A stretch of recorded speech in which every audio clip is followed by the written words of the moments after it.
Ladies, pack your hoe bag. Who you calling a hoe? Pour up a drink and start. That's a little kinky. Hear it. Streaming 24/7 across all platforms. 24/7. Yes, sir. Live on sayitloud.com. Lock it in. Y'all keep it locked right here.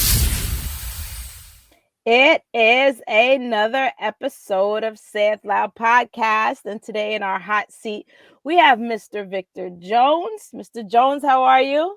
I'm good. How you doing? I'm well. Mr. Jones is a fellow podcaster, so tell everybody who you are and a little bit about yourself.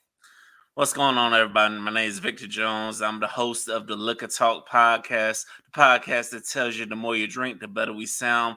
Podcast dealing with Black culture, dating, relationships, and also another podcast platform where fellow podcasters and fellow people come and tell their stories. And I'm based out of Florida, so that's how we do this.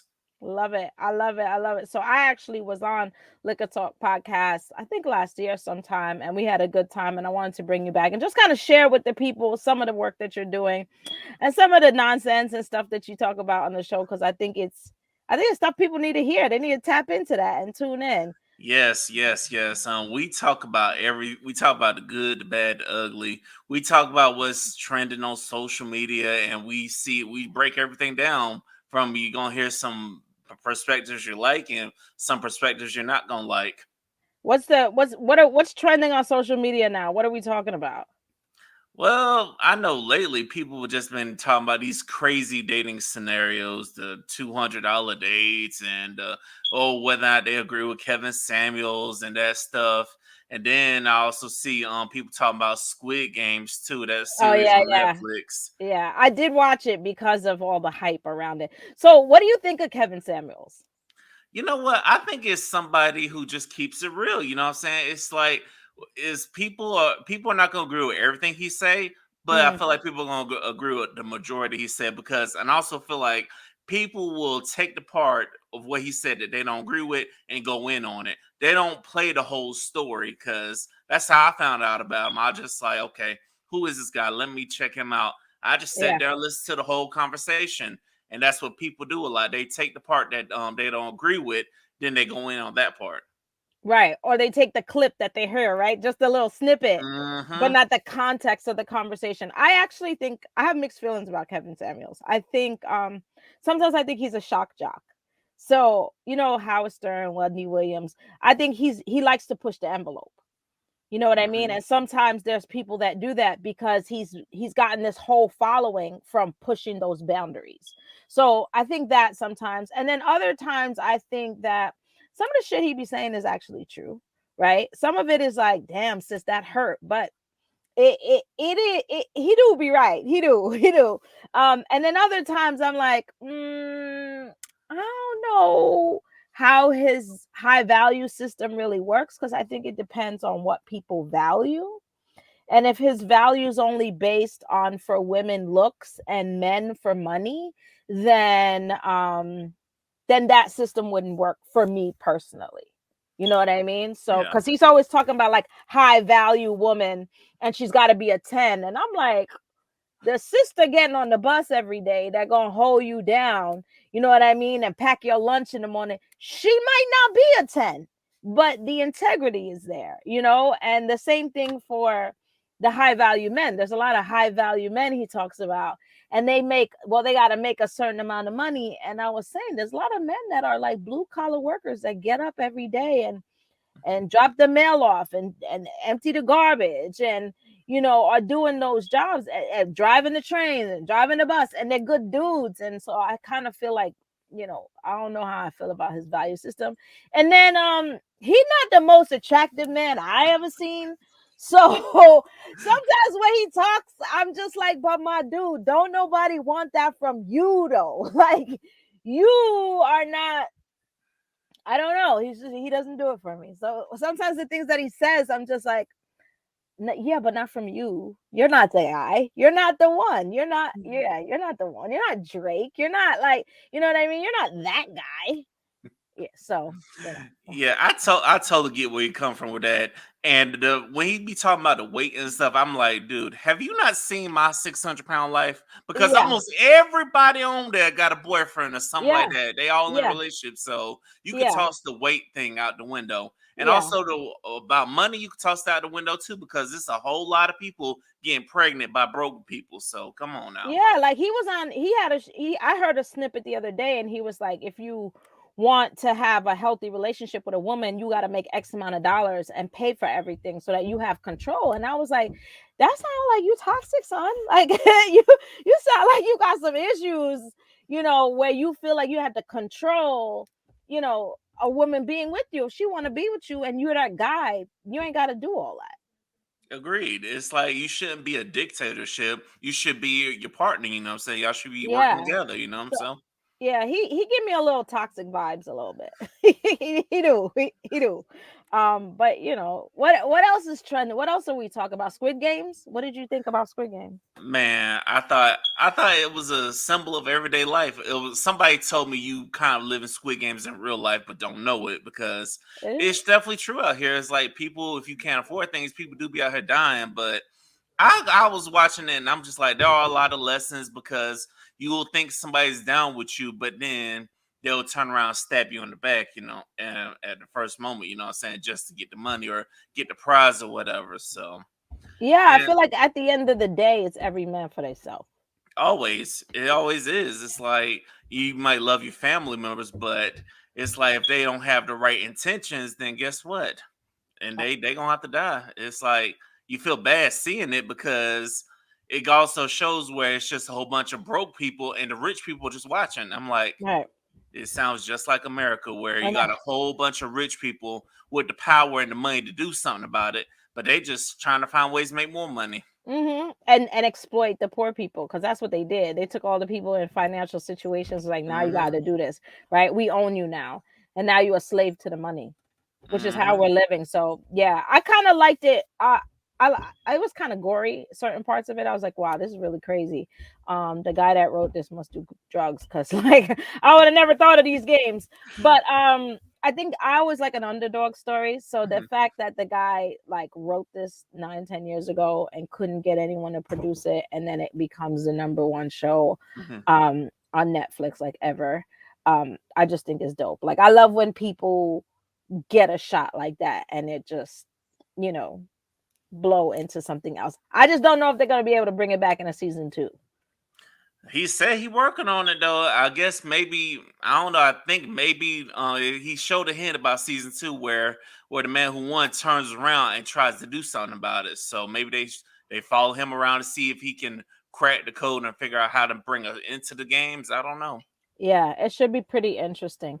Um, so let's talk about this dating because I know there's a lot of things on social media. And we always talk about relationships on Save Loud Podcast. I don't know why it got there, but I saw a post the other day and it was like, if a guy asks me out on a date, he has to buy me an outfit. What are your thoughts on that? She broke. That's I'm what I sorry. said. If you gotta ask for an outfit, you broke. I'm sorry. If you asking, you don't even know me and you're asking me to buy you an outfit, you're reaching right there. Hmm, the fuck?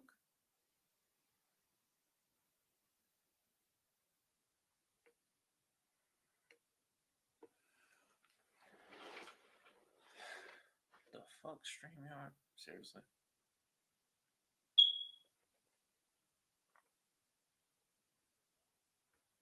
Refresh.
Sorry, I think my internet went out. Oh, I was wondering what happened. I think my internet went out and then it came right back. So I don't know. But we'll just I'm gonna hit record. Let me see if it'll let me. Oh yeah, we'll just keep going. We'll just keep going. I'll just have to edit. Yeah, Okay. edit. I'll just edit it afterwards. So yeah, I think I like the underdog idea of Squid Games and the fact that, somebody who didn't anticipate doing so well actually gets to do well. I like those kinds of things. I definitely do. And also, it just as a nod for us podcasters to keep going because you never know who's going to play your podcast and all of a sudden wants to blow you up. You know what I'm saying? So I'll use that as a little bit of motivation when I'm looking at the streaming numbers and I'm just like, okay, to hell with this because you have damn good content and you're not getting the love. But it's like, Right. you might as well just go ahead and keep going because if you give up, you're going to have to start all over and you ain't trying to start all over. Yeah, let's tap into that. How is the podcast game? How long have you been podcasting now? It's going on 4 years now. Like I said, I'm in season 4 of Liquor Talk. So, like I said, I got 3 years down. I'm in the midst of year 4 of it. So, Yeah, that's exciting. Congratulations. Do you ever feel like the market is oversaturated? Like there's just tons of podcasts, or do you like, nope, I just do my thing and keep going? you feel like there are a lot of podcasts out there, but then after a while, you see who's going to rise to the top because there's some podcasts out there, they haven't even recorded an episode this year. So you just never know because you might tap into one, might tap on their page and you see their last episode was from 2020. So you just never know. So you got to definitely keep going, even though it may feel like it's saturated and everybody got a podcast. But the question is who can be consistent and keep going. Yeah. That I struggle with that sometimes. Some days I'm just like, there's 1,000,001 podcasts. What are you doing? And then other days I'm like, nah, the people want to hear it. They show me mad love. Do it for those people, But I ain't gonna lie. There are days where I'm just like, this is a lot of work. And I think sometimes people don't realize how much work goes into it. Yes, it is. It is a lot of work, and I feel you. I have those days. I'm like, I really don't feel like doing this. But then somebody will tweet me and be like, "Hey, I enjoy your podcast," or somebody from a whole different part of the country want to come on the podcast, and they're like, "Hey, I tap into you. You know what I'm saying? I enjoy your show." So I'm like, "Oh, thank you." Okay. Yeah. Those are the people that I need on the days where I feel like I'm not motivated. That's how I get through it. When I get those messages, I actually keep all of them. I keep all those messages. I print them out. I hang them up. I keep them around so that the days that I feel like, nah, I don't know if I should keep going. That's my reason. Like those people, and I don't know them. Sometimes I never met these people ever in my life. Most of the time, I never met them in my life. But to know that somebody's like, all right, I'm waiting, or I want what's next. Then I'm like, all right, let's get back to where I can refocus. But some days I'm like, no, this is hard, and I don't know. Are we moving as fast as you want to move? That's real. I feel you. I totally feel you because we all go through those same things. Like it's struggling, and then it's you find yourself pushing it because then somebody you've been wanting to podcast with hit you up like, hey, let's go have work together, something like that. So yeah, what was your inspiration to start a podcast? My inspiration to start a podcast was an outlet for me to use my voice and for me to express my thoughts without always having to post on Snapchat because originally Snapchat was getting on my thoughts, but then I looked into podcasts and I was like, wow, I can really do some things here.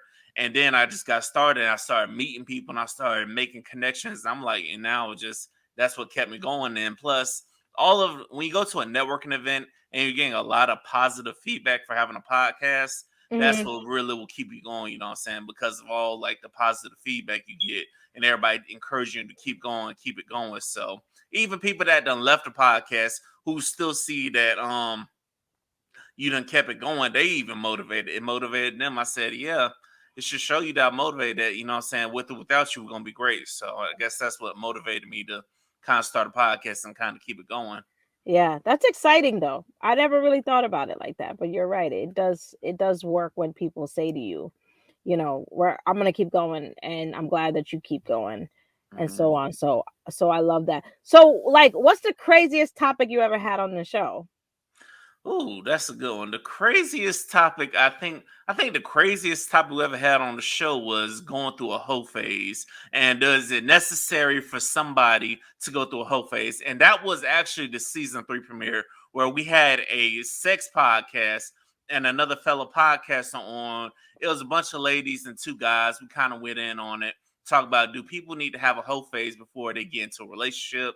And the consensus was you kind of need to, but then again, we've heard from some people their whole phase never really ends. They just get into a relationship just to be happy, I guess. Right. That's a good question. I never really thought about it. Do you think people need a whole phase? You know what? I feel like some people do, some people don't. You know what I'm saying? It just depends on the person. If you feel like you need to be out there and experience everything, then go ahead. But if you feel like you're okay with getting attention from only one person, that's it for the rest of your life, then, you know what I'm saying? It just depends on the Right. person.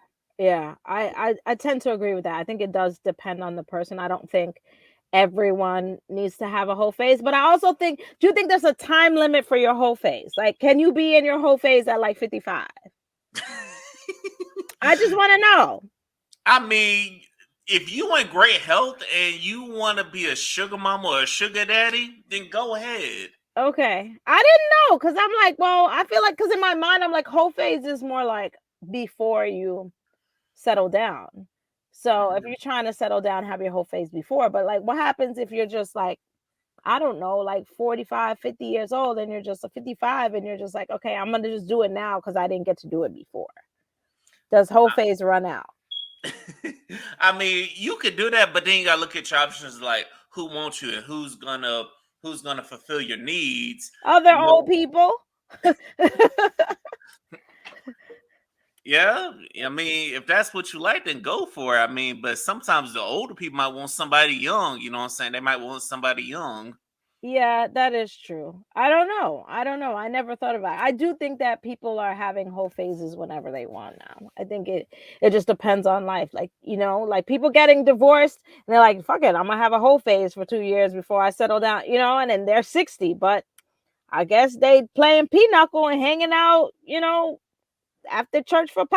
I don't know. I'm just saying, like, I don't think it's synonymous with an age group. I think it's more like where you are in life and what you want out of it. And that's it. That's all right. true. Craziest guest you've ever had on the show. Oh, the craziest guest I had on the show. I had somebody who has their own OnlyFans page.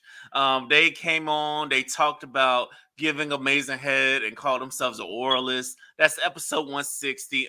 They came on with their mask on as if they're in character, looking like they're about to get ready to do their little porno thing. So we had a very interesting conversation about giving head and how she considers herself art of just giving her dude head. I'm like, wow, it's a thing. Yeah, it is a thing. I think more because Seth, I was always talking about sex and sexuality and relationships. So we have had a lot of classes around that and people on the show that are like teaching that. So it is a thing where women can now like sign up and take classes and kind of learn how to give head, and it's a whole big community of that now. So wow, I never knew that until that episode I recorded with that lady. And like I said, I had to post that one on the download because sometimes you got the nosy family members that will listen to your podcast. They're like, what? Yeah, she going to talk about what? I was like, yeah. What are your thoughts on OnlyFans? You know what? To each his own, but I heard that OnlyFans is like they do be taxing and stuff. So, and I hear there's some other black-owned sites or some of the OnlyFans that take out like maybe 10 or 20%. But I feel like OnlyFans to women is now like a girl's version of getting dudes of our mixtapes. You know what I'm saying? Because you know how those rappers in the street be like, "Hey, play my mixtape and stuff." But I feel like OnlyFans would be like a hit or miss because sometimes you might pay for one person's OnlyFans and they ain't really doing nothing. Right. Yeah. I actually think that it kind of blew up since COVID because people being locked down, it was able to grow, I think, double than if people weren't locked down like that, because it became we're all locked in the house, right? So it's a means of income, it's a means for entertainment, it's a means. So I think it kind of grew really big there. I'm all for it because I feel like if people are gonna do that anyway, might as well get paid. But yeah, I haven't been on, but I think it'd be kind of dope for people to just make a living and kind of take pictures and make videos. I just think that's kind of cool. Like, what do you do for a living? I just take pictures and make videos, and people love it. I ain't gonna lie, I thought about doing it just to have sex only topics, you know what I'm saying? To have the explicit topics as well, you know what I'm saying? Yeah. The not so kid friendly topics, but I don't know. I still might. I don't know. 2022 is coming around, so Yeah, and like I said, people are teaching classes on there, like teaching classes and having really not uncomfortable conversation, but niche market conversation, right?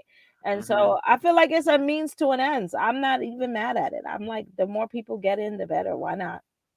yeah. I'm like, wow. I'm just like, I guess COVID brought something else good because they got this, and also you got a lot of people online doing things, finding ways to make money from it. So, but I don't know if we're gonna see people making millions of dollars. What I hope is it's just the regular people, that the celebrities just don't jump on and blow it up.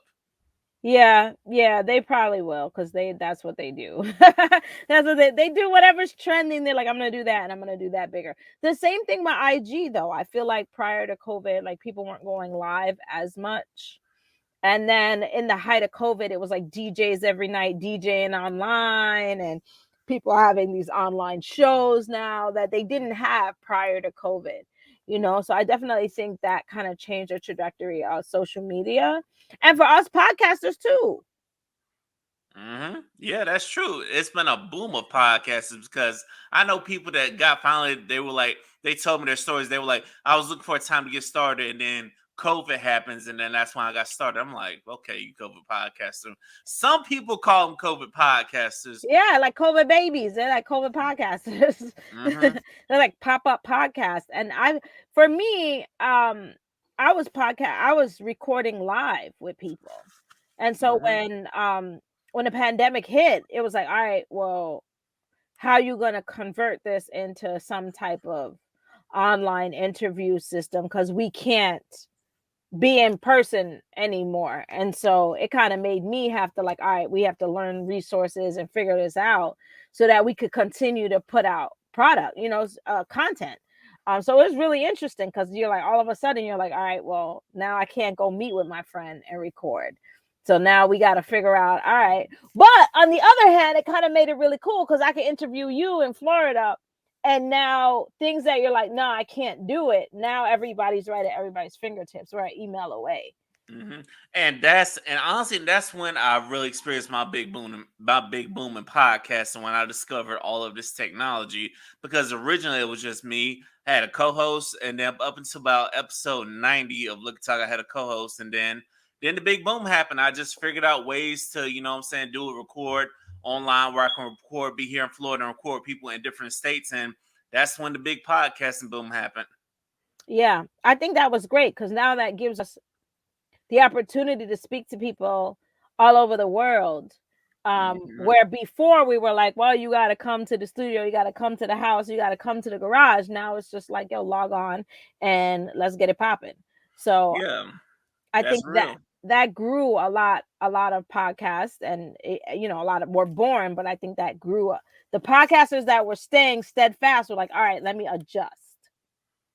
Yes, that's real. That's real. That's so real. It's like, it definitely ways of adjusting. And if I would have known about all of this stuff, I probably would have not needed to recruit a co-host. But then again, it's like, maybe you need to make the connections, you need to make the friends and stuff. So just to get your feet wet and get started. So yeah, I agree. How do you feel, co-host or no co-host? What do you prefer? Lately, because I find it so easy just to find a guest, it's like I prefer doing it with somebody, because sometimes I can't just sit and record myself just talking to myself. I can't really do that. I did one episode like that. I was like, I played it back. I was like, okay, maybe next time we need to recruit a guest. See, I'm the opposite. I could just sit and talk to myself, but it's not myself because I feel like I'm talking to my audience. And for me, that's so much easier than, chasing down guests. Because some guests, I feel like I gotta chase them down. I gotta find, like, they say they coming, they don't come. And so for me, it just got to the point where at times it was just easier for me to just be like, all right, I'm gonna just drop this episode, and that's that, you know. Yeah, no, I feel you. I've had guests flake on me too, and it's like you just keep that in the back of your mind of who flaked and who did. You know what I'm saying? So Yeah, and then you sit there and you're like, all right, well, what am I gonna do? Because I got to put another episode out. And so, yeah, you kind of learn to kind of like go with it. I think each podcaster though has just like DJs have a way that they DJ and actors have a way that they act. I think podcasters have a sense of what feels most comfortable to them, and you yes, can feel that mhm. when you listen to the show, and you know that when you listen to the show. And I think that's what makes everybody individual in doing this. Like, yes, there's a lot of people that have podcasts, but the chemistry for every single person and the stories told by every single person are going to feel different when you listen to them or watch them. And I think that's the dope part of having so many people that can share so much. Yes, that's so real. You know what I'm saying? Because so many different perspectives. You know what I'm saying? So it's like even when I step and listen to different podcasts, I'm like, wow, this is a really good perspective. Yeah. So what's next for Liquor Talk Podcast? We just gonna keep cranking out the episodes. Gonna keep pushing. You know what I'm saying? Right now I'm closing on 200 episodes, so we still Wow. gonna be pushing. Got some great guests coming up this week, and then next week we're gonna hit people. Then I'm gonna do a little Halloween surprise and hit people with 3 episodes next week. You know what I'm saying? So because everybody double booked, so I was like, you know what, we might as well get them all in. So we just gonna keep Yeah. pushing, keep making guest appearances, and that's what's gonna be popping with Liquor Talk. Thank you so much for joining me today. Tell everybody where they can find you. Everybody can find me at Liquor Talk Podcast on Instagram. If you want to follow me in person, getting on me outside of Liquor Talk, it's Real V Jones on Instagram and Twitter. And also, if you want to subscribe to the podcast, it's the Liquor Talk on Apple Podcasts, Google Podcasts, Spotify, iHeartRadio, wherever you get your podcasts at. Lovely, lovely, lovely. I thank you so much for joining me. I appreciate you, and I will be listening. Thank you. Thank you for having me on. You're welcome.